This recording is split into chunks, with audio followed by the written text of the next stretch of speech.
what should my first steps be after getting that denial? Well, obviously the first step should be to read it with care and see what they said. But I think for most people, what a denial really says is that you are not familiar enough with the system to be effectively presenting this claim. And so it really is a message that it's time to get help. And there's lots of help out there.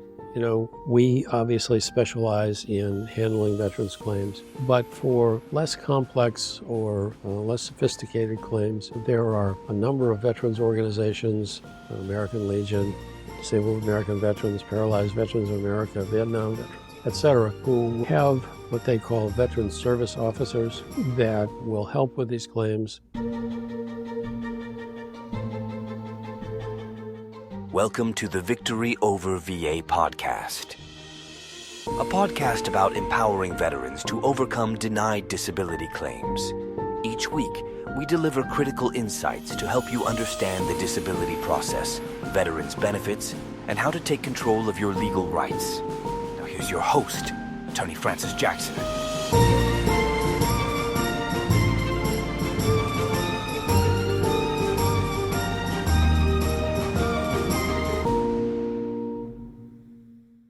Welcome to Victory Over VA, your guide to unlocking your disability benefits. This is our weekly podcast about veterans' benefits. If you're a veteran applying for benefits, subscribe to our podcast for the latest developments in VA disability. So welcome, I'm Francis Jackson, this is Christian Terrison, and we're doing a weekly podcast on veterans' disability benefits issues. So what is this about? This is about why you need to appeal. And who are we? Well, as I said, I'm Francis Jackson. This is Christian Terrison. We work at Jackson and MacNichol, which is a law firm which specializes in handling veterans' disability benefits. Our job is to get justice for veterans on their VA disability claims. So who's this show for? It's for veterans. But in addition to veterans, it's for those who are interested in veterans, care about veterans, whether we're talking families, whether we're talking friends, whether we're talking community support for veterans, anyone who's interested in veterans and wants to see them get justice on their claims, this is the podcast for you. So let's launch into this week's podcast. All right. For this week's podcast, we're talking about the persistent myth that because a claim was denied, that's the end of the road. And there's nothing to be done. And as you and I know, that's just the beginning, the tip of the iceberg, if you will. So I guess, how often do you work with veterans whose claim was initially a denial? Basically all the time, since we do appeals. But it's a sad thing that people have been socialized to think of the VA claims process as a government determination. And while it is a government determination, that has sort of a certain aura about it. You know, the government decided that this. Well, in the VA disability context, it's really more like the insurance company denied my claim. What do I do now? So keep in mind that individual disability claims are not some sort of government pronouncement of a policy from on high.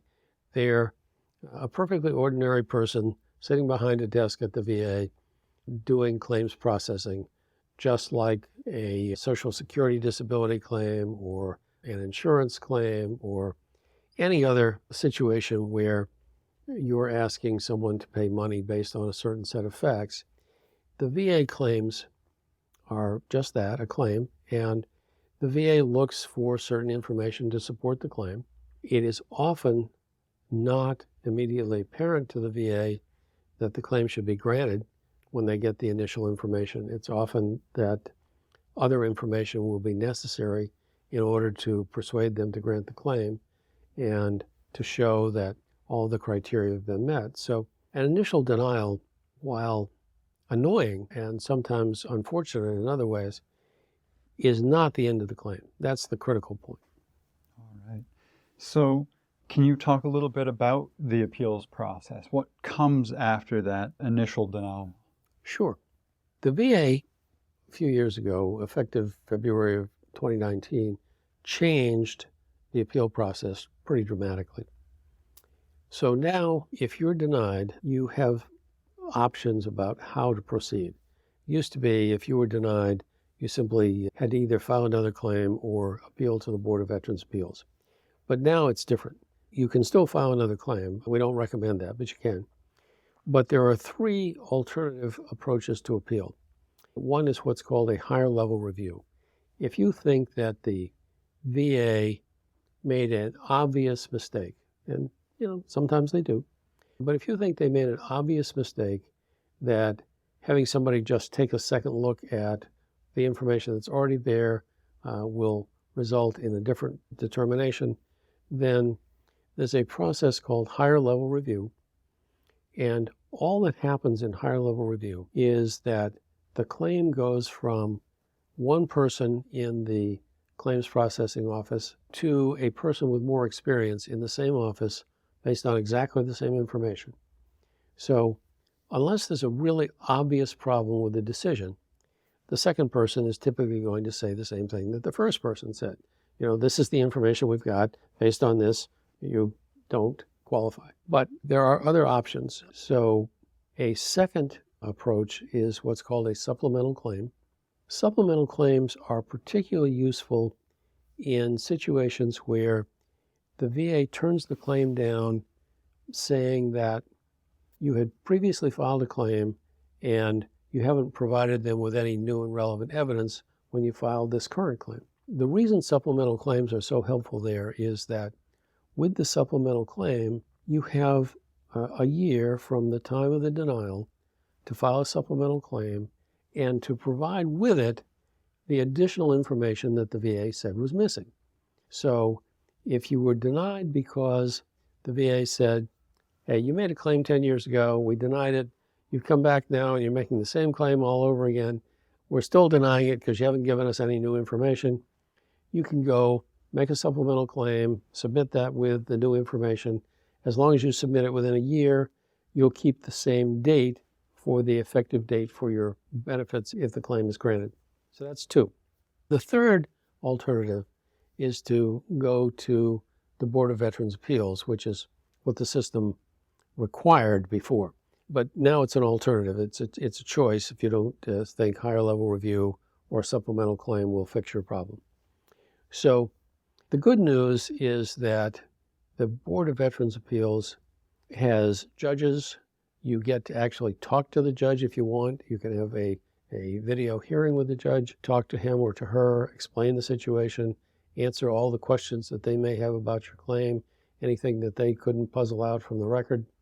And you have someone who is legally trained, who's hearing your case, and has other legally trained attorneys to assist them in reviewing and assembling the information. And so your chances of success at the board statistically are higher. I mean, that's just the government's own statistics. If you go to the board, there's a significant chance that your claim will either be granted or remanded. Remanded means that the board decided that the initial decision was probably wrong, but they need more information, so they send it back to the regional office and tell them what additional steps need to be taken so that they can fairly analyze your claim. But that's the good news. The bad news is that lots of people have made claims. There's recently, within the last couple of years, the PACT Act, which has created a very broad array of new presumptive claims. So lots of people are filing claims, and so there's an awful lot of people kind of ahead of you in the system when you make an appeal to the board. And so the bad news is it takes a long time. We're seeing claims that are going 3 and 4 years. Now, let me also add that in the appeals process at the board level, again, there are 3 alternatives. You can take what's called a direct appeal, which means that you simply say to the board, I think the regional office got it wrong. I want you to look at it. You don't get to offer any new evidence. You can send them a written argument saying why you think the decision was wrong, but they're going to review it based on the same evidence that was looked at the regional office. And going back to my discussion about the higher level review, mostly If you give the same information to people applying the same standards, you're going to get the same result. And that's the way it works. So we don't typically encourage direct review unless there was a really glaringly obvious error.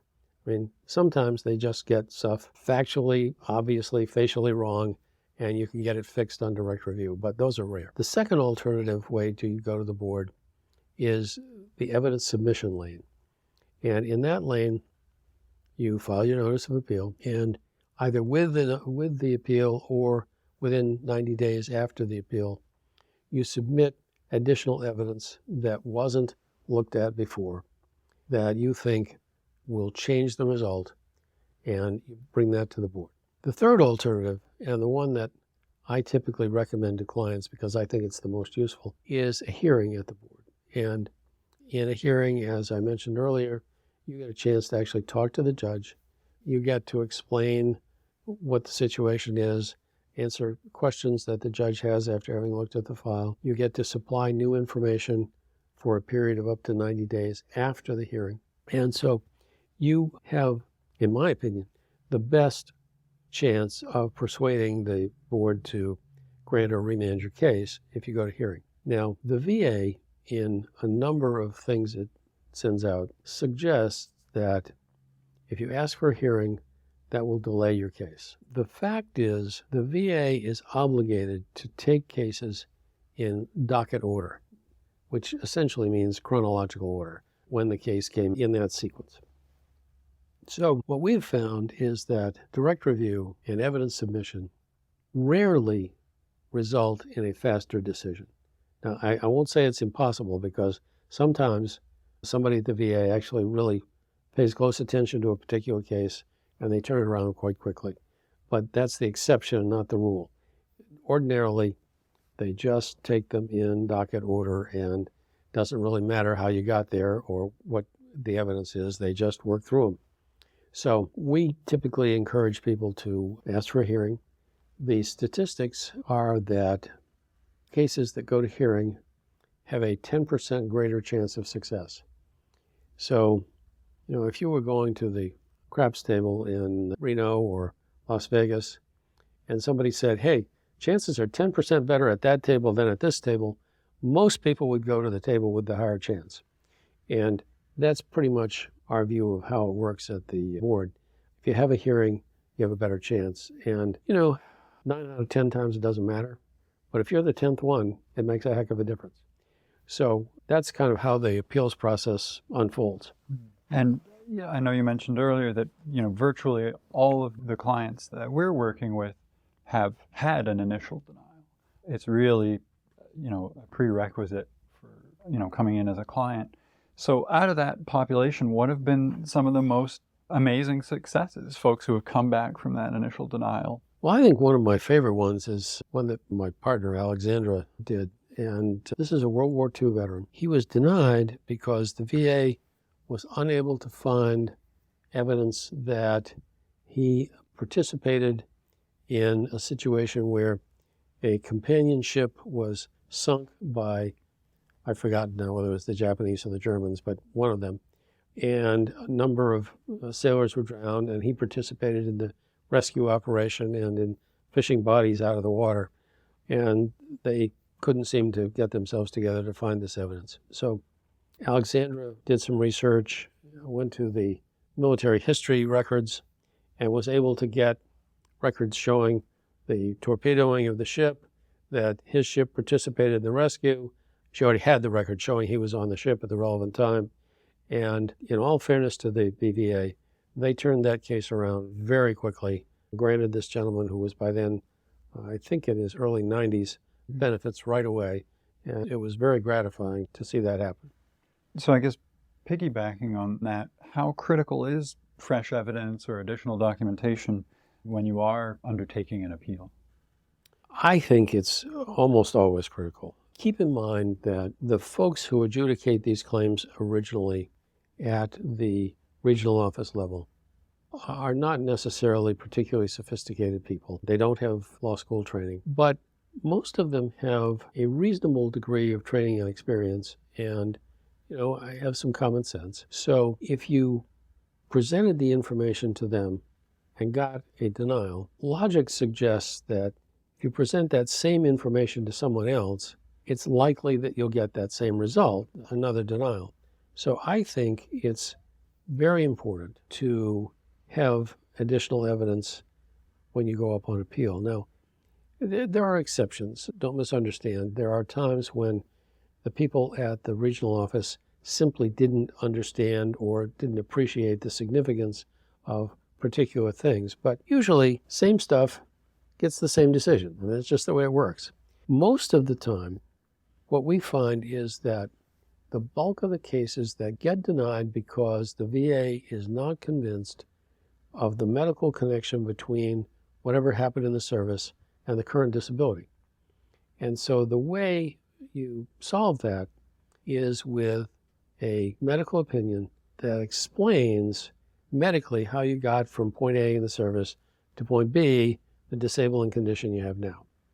And one of the things that I really, really like about our firm is that we have developed over the years a working relationship with a large number of experts so that we know most of the time who to go to for a particular kind of case, who can analyze it and tell us one of two things. Either, yes, I can show the VA how we got from A to B and submit a nice report explaining that, or once in a while say to us, nope, they're just, the VA is right, there's just no relationship here, and this is not a claim you should continue to pursue. That doesn't happen often, but it happens some. But mostly, we are able to find an expert who can explain why it is that this veteran believes so strongly that this event in service caused his current disability, and explain how those two are connected. And that is a very large part of what we end up doing. So, say I'm a veteran, I go out and I check the mail, and unfortunately there's a denial letter. What should my first steps be after getting that denial? Well, obviously the first step should be to read it with care and see what they said. But I think for most people, what a denial really says is that you are not familiar enough with the system to be effectively presenting this claim. And so it really is a message that it's time to get help. And there's lots of help out there. We obviously specialize in handling veterans' claims, but for less complex or less sophisticated claims, there are a number of veterans organizations, American Legion, Disabled American Veterans, Paralyzed Veterans of America, Vietnam Veterans, etc., who have what they call veteran service officers that will help with these claims. They don't charge anything. A lot of states have either state level or county level systems of providing people to assist veterans. In Massachusetts, in fact, every town over, I think it's 12,000 in population, something like that, maybe it's 10,000 in population.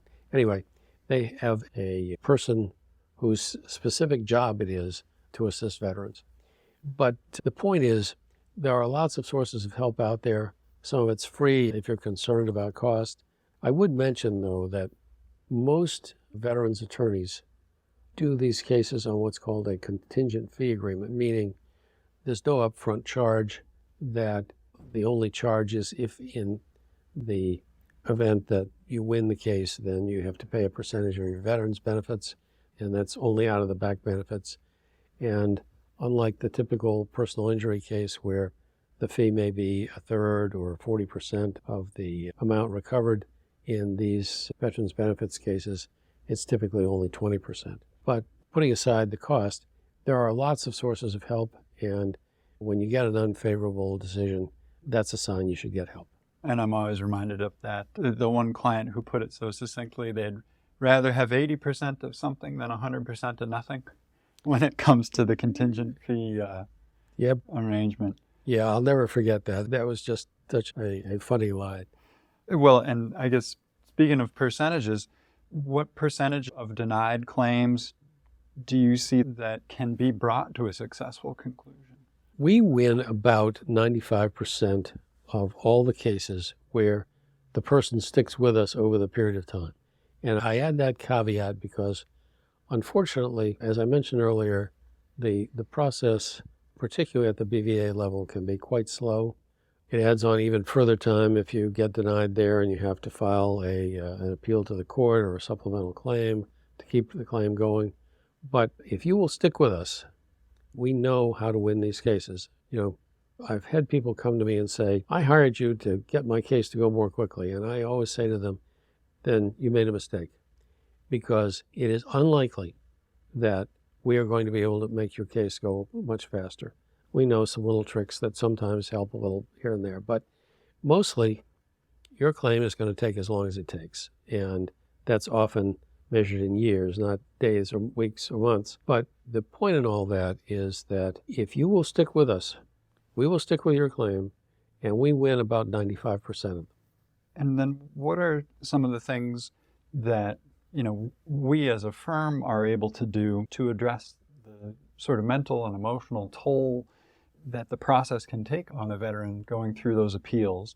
I'm thinking specifically of, taking on the burden of worrying about notices, deadlines, things of that nature. I think you've hit on the major thing. For most people, having one of these claims pending is a source of worry and frustration. And what we tell every client, and what we do for every client, is we say to them, look, you focus on you, get yourself healthier, focus on whatever you need to do to improve your situation independent of this claim. Let us focus on the claim. We will do the worrying about that, making sure stuff gets filed on time, making sure we get the evidence that's out there. I think that's really the biggest benefit that we bring to most clients. The other part of that, of course, is that we make sure that we cross the T's and dot the I's and do get things filed on time and do get the evidence and generally move the claim forward as best we can. And once in a while, we can find ways to get the claim expedited. Unfortunately, that's not something we can do for everyone, so I don't want to sit here and suggest that if you come to us, magically we're going to get your claim expedited. No, it's probably not going to happen, but for some people, we can find a way to shoehorn them into these little exceptions that allow the VA to expedite the case. So I think that's the long-winded answer to your question. Sure. We're coming up on the end of the episode, but just lastly, what would your advice be to a veteran who's disheartened by a denial and thinking of throwing in the towel? Well, in a word, don't.